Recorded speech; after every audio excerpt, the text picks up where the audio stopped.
ISE DTools What's the Buzz podcast. I'm Jason Knott, Data Solutions Architect at DTools, and with me, as always, is my cohort in crime, co-host Tim Bagonis, CMO of DTools. Hey, Tim.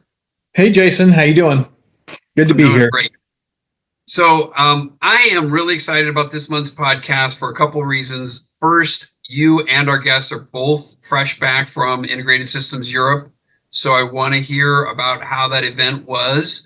And also, I want to talk about a topic that doesn't get talked enough about in this industry, because we're always talking about revenues and profits. And that's the good that this industry does in terms of what it's doing for its customers, in terms of enjoyment and pleasure and all the solutions that integrators and manufacturers are providing. So it's going to be an exciting conversation today.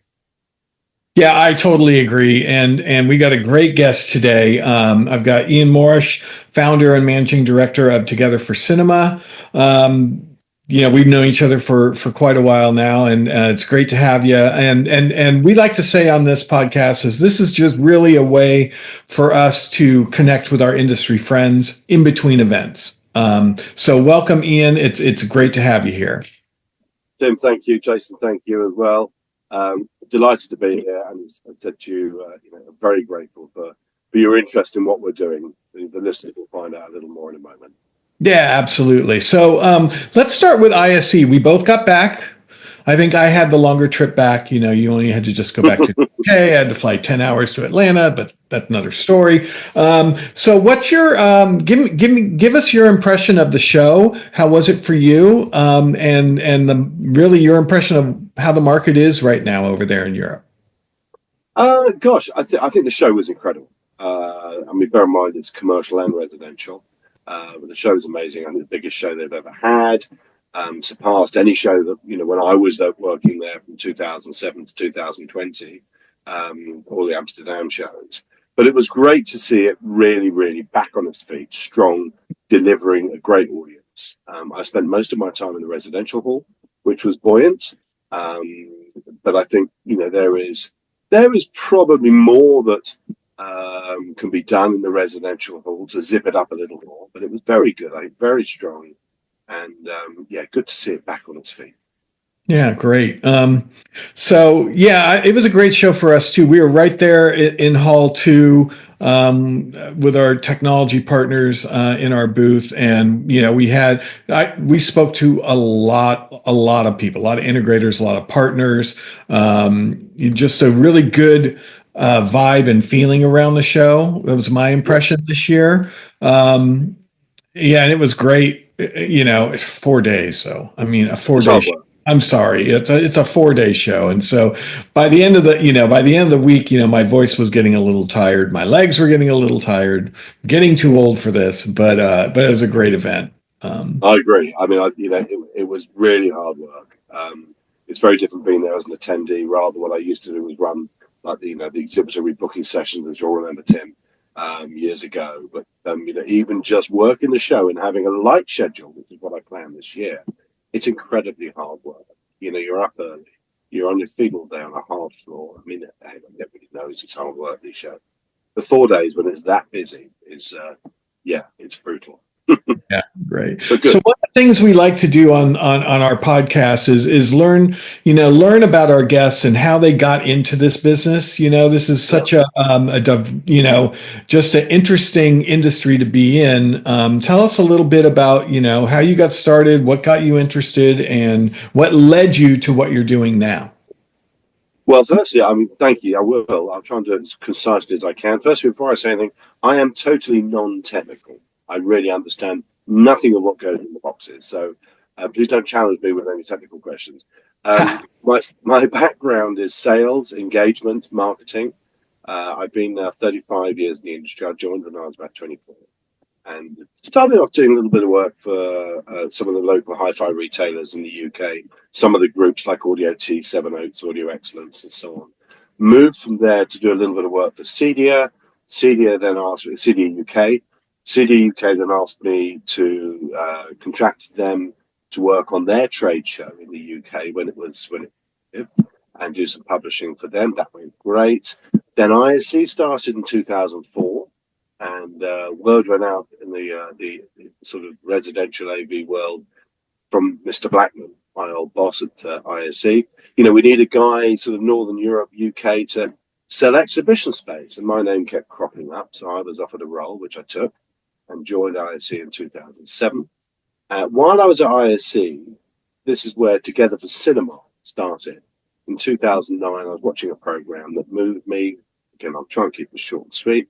So I contacted this place. It's a place called Donna's Dream House in Blackpool in Northern England, which was time known as a holiday home for terminally ill children. I think the phrase now is it's children with short lives. And 14 months later, our first cinema room opened. That was the start of the Together for Cinema journey. I was going to donate some money, but I made a phone call, and that's what happened. That went down really well with the industry. Everything was donated. My time was donated, my expenses were covered, product donated, installer time donated, and so on. We said, hey, let's do it again. We did. We set a target of 25 rooms by 2020, and we hit that target even with COVID of 25 donated cinema rooms in the UK, mainly in children's hospices, that were all donated. Not one penny changed hands. All of the time I was working at ISE, which I left actually in 2020. I was due to go to join KNX. That contract didn't happen because of COVID.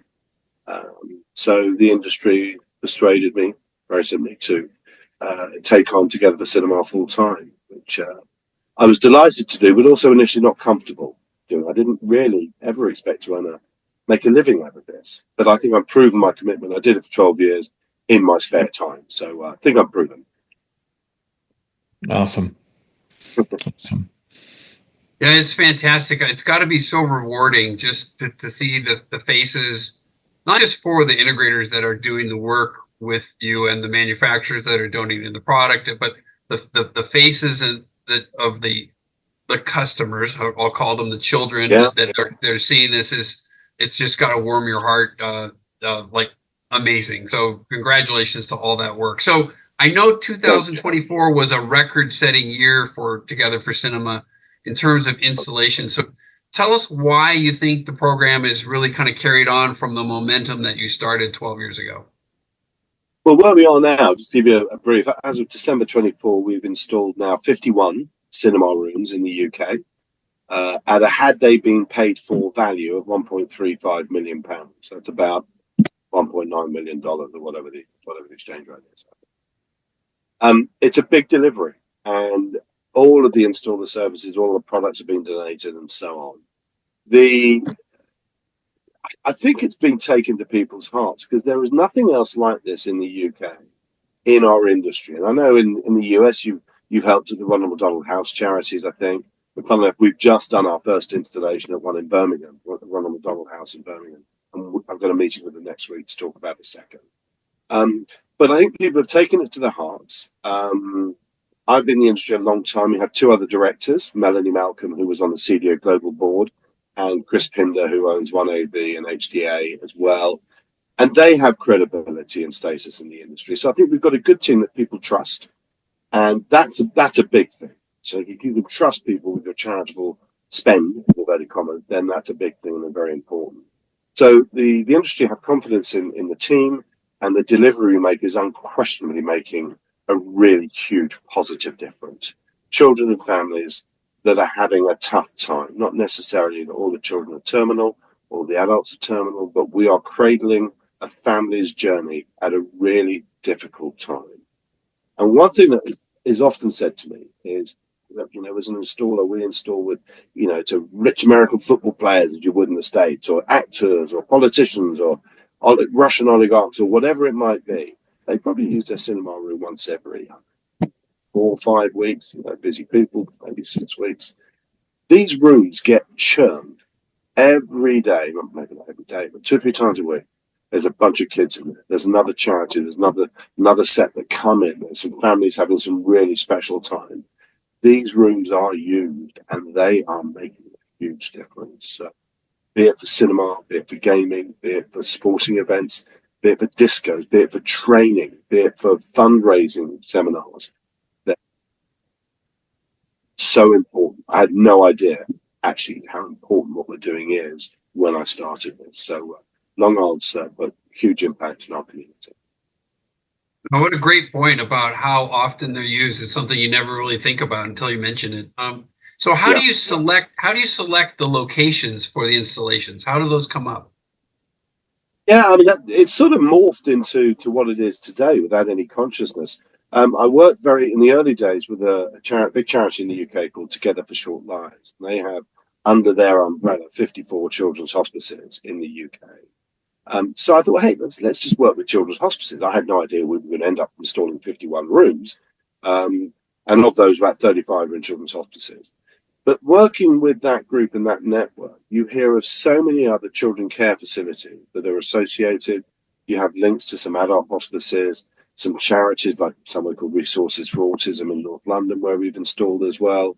And there's no conscious channel now that I work to deliver. But we are working with groups like Together for Short Lives, working now with Ronald McDonald House Charity, working together with the Marie Curie Adult Hospice Group in the UK. Relatively small groups, but bear in mind our delivery is only going to be probably 6 to 9 rooms a year. It's only me full time, and it's a lot of product to beg, and it's a lot of installer time to secure at no cost. So 6 to 9 rooms a year, we've got a waiting list. We've got 2 years of work ahead of us now, as it stands now. So we're making a difference. We can't change the world. We can't give everyone a cinema room, but we're doing our bit.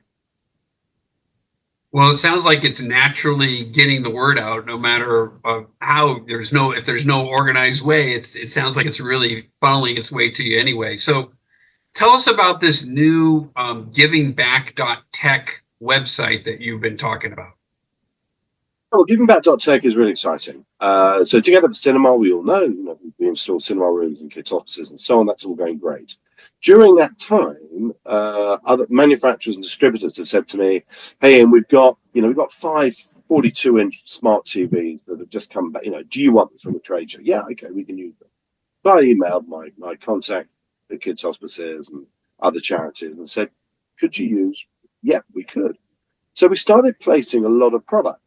And certainly, probably well into 100, 200,000 pounds worth of product has been placed in excess of the cinema rooms.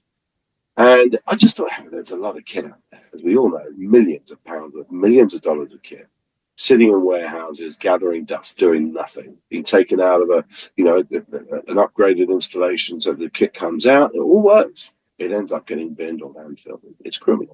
We know that. So I just thought, hey, look, there must be a better way. So givingback.tech is a website that at the moment we just have a holding page, and it's tech, TECH.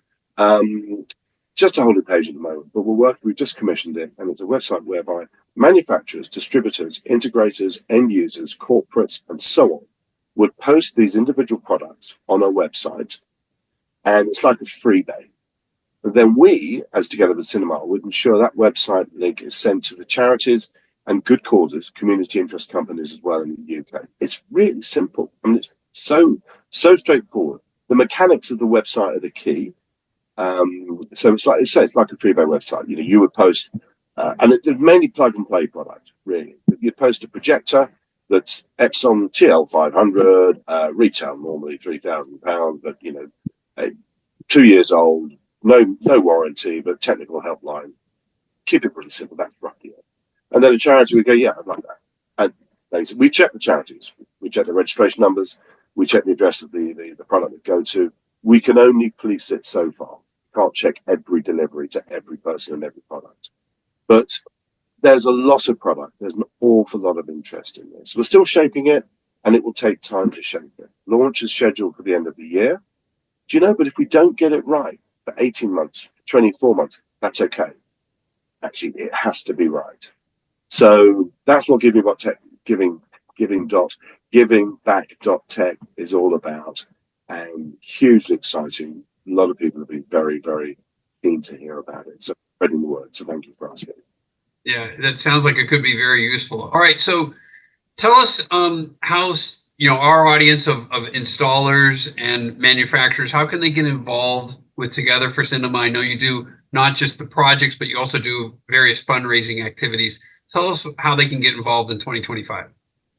Well, there's four ways companies can get involved, and whether you're US based, or UK, in Europe, whatever, I think any company can get involved, although our delivery is in the UK. So the first way, very simple, finances. We need partners, charitable partners, to put a little bit of money in the pot. We don't ask a lot, but £500, £1,000, £2,500 or £5,000 are our levels of support. So firstly, that's the money cry. We need money to operate.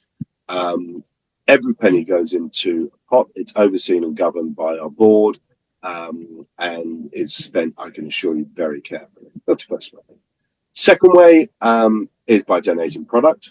So there's product that's relevant for a relatively limited home cinema system. I say limited, only up to sort of £70,000, £80,000. We don't go beyond into, I'm not trying to think of all the technical stuff, but no, let's say thing and lighting. We do a bit of lighting, but basically it's a humble cinema room offering. We don't go much beyond that because firstly I'm not technical, so I get very confused. But any products that are relevant for that kind of installation, yes, we can use. We store them at AWE and Epson, which is the distributor. They very kindly store them for free for us and distribute them for us as and when required. So that's the second way, product. Installers. If we have any installers in the UK who want to get involved, and I have a very good network at the moment, but anybody particularly who wants to get involved or knows of a venue that would be relevant, going back to a point earlier, that would be relevant for an installation, contact me. We'll look at the venue, we can go and see it together. But if there's an installer who wants to help, then great. We'll absolutely try and get you an install to work on. And finally, just backing us, the PR, the sharing of posts, etc.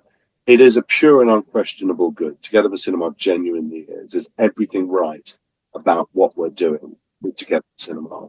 And that's been proven over the years. So back us, like us, talk about us, help when we go fundraising. We have 50 of us will be riding from London to Brighton, about 55 miles, about 95 kilometers in September. For me, it's pretty hard work. For some riders, it's not hard work. But, we're doing that for Together for Cinema. 50 shirts, sponsored shirts, going down to Brighton is amazing. And we did it last year. And the best moment for me was when someone said to me, we had 35 doing it last year. Someone said to me, there's that Together for Cinema shirt going. I wonder what they do. And I'm beaming. It's great. So, yeah, fundraising, we need the industry support. A little bit from a lot of people makes it happen.